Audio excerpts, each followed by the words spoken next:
Hello বন্ধুরা, আশা করি সকলেই ভালো আছেন। তো আজকে আমরা কথা বলবো আইপিএলের 61তম ম্যাচের ব্যাপারে। ম্যাচটা হচ্ছে Chennai super king versus Rajasthan Royals টিমের মধ্যকার ম্যাচ। আজকে যে স্টেডিয়ামে ম্যাচটি হবে সেই ম্যাচ সম্পর্কে আমরা জানবো, অ্যানালিসিস করব, শুধুমাত্র আইপিএলের অ্যানালিসিসটাই করব। তো চেন্নাই টিমের কিন্তু এটি হোম গ্রাউন্ড থাকবে। এমএ চিদাম্বরম স্টেডিয়ামে কিন্তু আজকে ম্যাচটি হবে, চেন্নাই টিমের হোম গ্রাউন্ড। তো এবার আইপিএলে যদি দেখি, এবার 2024 আইপিএলে 6টি ম্যাচ হয়েছে। 6টি ম্যাচের মধ্যে এখানে আপনার 4টি ম্যাচ সেকেন্ড ব্যাট উইন করেছে আর 2টি ম্যাচ হচ্ছে এখানে ফার্স্ট ব্যাট উইন করেছে। তো এখানে এবারের যে আইপিএলে যে হচ্ছে যে আপনার উইন চান্সটা সেটা কিন্তু সেকেন্ড ব্যাটে বেশি, এবং সেকেন্ড ব্যাট কিন্তু ফেভারিট থাকতেছে এবার আইপিএলে এই মাঠে।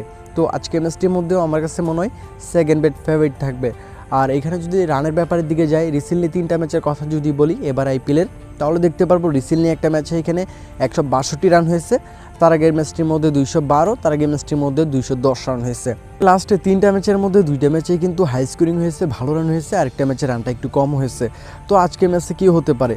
তো আজকে ম্যাচের মধ্যে যদি ব্যাটিং পিচ ব্যবহার করা হয় তাহলে কিন্তু ভালো একটা রান হবে, এবং আশা করতে পারেন এখানে হাই স্কোরিং না হলেও 170-80 প্লাস হয়ে যাবে। এর উপরে কিন্তু আরও কিছু রান বেশিও হতে পারে, অনেকটাই চান্স আছে। আর এই মাঠে কিন্তু অন্যান্য মাঠগুলোর তুলনায় আপনার ফেস বোলারের চাহিদাটা বেশি। অন্যান্য মাঠগুলোর মধ্যে ফেস বোলারের চাহিদাটা কিন্তু খুবই কম থাকে, তবে এমএ চিদাম্বরম স্টেডিয়ামে কিন্তু আপনার ফেস বোলারের যে চাহিদাটা সেটা কিন্তু বেশি থাকে। ফেস বোলাররা কিন্তু এখানে বেশি ভালো করে থাকে অন্যান্য মাঠগুলোর তুলনায়। তো আপনি লক্ষ্য করবেন দুই টিমের মধ্যে যে টিমে ভালো মানের ফেস বোলার লাইন আপ থাকবে তারা কিন্তু এই ম্যাচে ভালো করবে, এবং তাদের উইন চান্সটা কিন্তু অনেকটাই বেড়ে যাবে।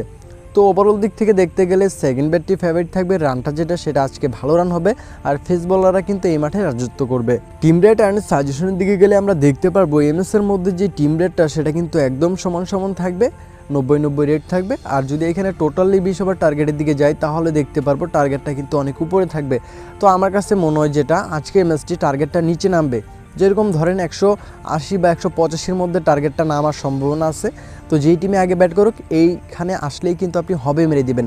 180-85-র মধ্যে টার্গেটটা নামলেই টোটালি 20 ওভার টার্গেটটা হবে মেরে দিবেন। আর হচ্ছে এখানে প্রথম অবস্থায় মারলে রিস্ক হয়ে যায়, আমি বলবো যে 180-85-র মধ্যে মারলে ভালো হয়। আর পাওয়ার প্লেটা যেটা করবেন, পাওয়ার প্লেটা কিন্তু প্রথম অবস্থায় মারবেন না। তো আমার কাছে যেটা মনে হয় আজকের টার্গেটটি নিচে নামবে, 46, 47, 48 পাওয়ার প্লেট ডাকটা এখানে চলে আসলে হবে মেরে দিবেন যেই টিমে আগে ব্যাট করুক। আর টসটি আমার কাছে মনে হয় রাজস্থান রয়্যালস উইন করতে পারে। তো আপনারা চাইলে সব কিছুই খেলতে পারেন, আমি নিজেও কিন্তু এগুলো খেলবো। আর আমাদের প্রেডিকশন কিন্তু মাঝে মধ্যে পরিবর্তন হয়ে থাকে, সেটার আপডেট কিন্তু আমাদের টেলিগ্রামে পেয়ে যাবেন, ফাইনাল যে আপডেটটা। তো আপনারা কিন্তু টেলিগ্রাম চ্যানেলে আমাদের হচ্ছে যে একদম ফ্রিতেই জয়েন হয়ে নিতে পারবেন। টেলিগ্রাম চ্যানেলের লিঙ্কটি কিন্তু এই ভিডিও ডিসক্রিপশন বক্সে আমি দিয়ে রাখবো, ওইখানে ক্লিক করে আপনি জয়েনে ক্লিক করে খুবই সহজে আমাদের টেলিগ্রামে আপনি জয়েন হয়ে নিতে পারবেন, এবং আমাদের যে ফাইনাল যে প্রেডিকশনের আপডেটটা যদি কোনো পরিবর্তন হয় সেটা কিন্তু আমরা ওইখানে দিয়ে দিব আপডেটটা। এখানে যদি আমরা দেখি দুটো টিমের যে রিসেন্টলি ম্যাচ, চেন্নাই কিন্তু রিসেন্টলি ম্যাচটা হেরে আসতেছে, রাজস্থানও কিন্তু হেরে আসতেছে, দুটো টিমের কিন্তু এখানে মাইনাস পয়েন্টে থাকবে, রিসেন্টলি ফর্মটা কিন্তু খারাপ যাচ্ছে। দুটো টিমের আইপিএলের ইতিহাসে এখানে 28টি ম্যাচ হয়েছে, সে জায়গায় চেন্নাই হচ্ছে 15টি উইন করেছে রাজস্থান রয়্যালস টিমের বিরুদ্ধে, আর রাজস্থান রয়্যালস এখানে 13টি উইন করেছে চেন্নাই টিমের বিরুদ্ধে। তো দুই টিমের যে হেড টু হেড রেকর্ড সে জায়গায় কিন্তু আপনার এখানে চেন্নাইয়ের পাল্লাটা আমরা ভারী দেখতে পারতেছি।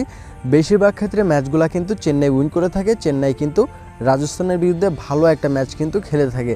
তো অবশ্যই আজকের ম্যাচটাও ভালো একটা লড়াই দেখতে পারবেন, চেন্নাইয়ের দাপটটাই কিন্তু বেশি থাকবে, হেড টু হেড রেকর্ড কিন্তু এটাই বলতেছে। এখানে যদি আমরা দুই টিমের পয়েন্ট টেবিল দিকে লক্ষ্য করি, আর পয়েন্ট টেবিলটা কিন্তু দেখতে হবে, খুবই গুরুত্বপূর্ণ একটা বিষয় কিন্তু পয়েন্ট টেবিল।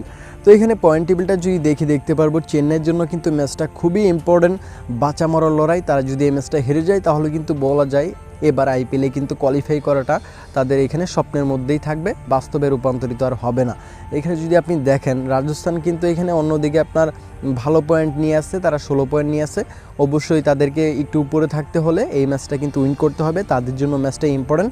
টপে থাকাটা ভালো, 1-2 এর মধ্যে থাকতে পারলে কিন্তু দুইটা ম্যাচের মধ্যে যে কোনো একটা ম্যাচে উইন করলেই কিন্তু ফাইনালে চলে যাওয়া যায়। যখন কোয়ালিফাই রাউন্ডটা শুরু হয় আর কি, তখন দুইটা ম্যাচের সুযোগ পাওয়া যায়। তো এখানে যারা 1-2তম নাম্বারে থাকবে পয়েন্ট টেবিলের, তারা কিন্তু ভালো একটা সুযোগ পায় ফাইনালে যাওয়ার। তো অবশ্যই কিন্তু এই সুযোগটা হাতছাড়া করবে না রাজস্থান, তারা চাইবে এই ম্যাচটা উইন করতে এবং পয়েন্ট টেবিলের 1 বা 2তম নাম্বারেই থাকতে। তো এখানে যদি দেখি আমরা, চেন্নাই কিন্তু কোয়ালিফাই করতে পারবে না যদি এই ম্যাচটা হেরে যায়, আমার কাছে যেটা মনে হয়, কারণ ম্যাচই আছে 2টা। তো অবশ্যই কিন্তু 2টা ম্যাচের মধ্যে 2টা উইন করতে হবে।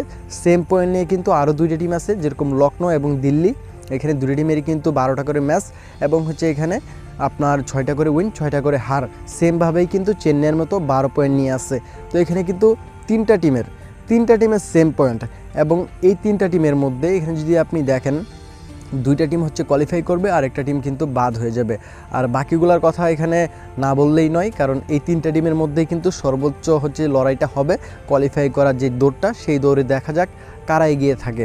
তো এখানে বর্তমানে কিন্তু তিনটা টিমেরই সমান পয়েন্ট, যারাই হচ্ছে উইন করবে তাদেরই কিন্তু এক ধাপ আগে চলে যাবে। তো অবশ্যই নেট রেন্ডারটা কিন্তু একটা ভালো একটা বিষয় হয়ে দাঁড়াবে।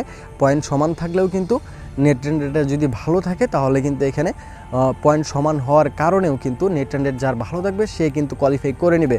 তো এখানে খুবই গুরুত্বপূর্ণ একটা বিষয়, ম্যাচ উইন করলেই হবে না, ভালোভাবে ভালো ব্যবধানে ভালো একটা নেট রেট নিয়ে উইন করতে হবে, তাহলে কিন্তু এখানে টিমটার জন্য ভালো হবে যে টিমে উইন করতে পারবে।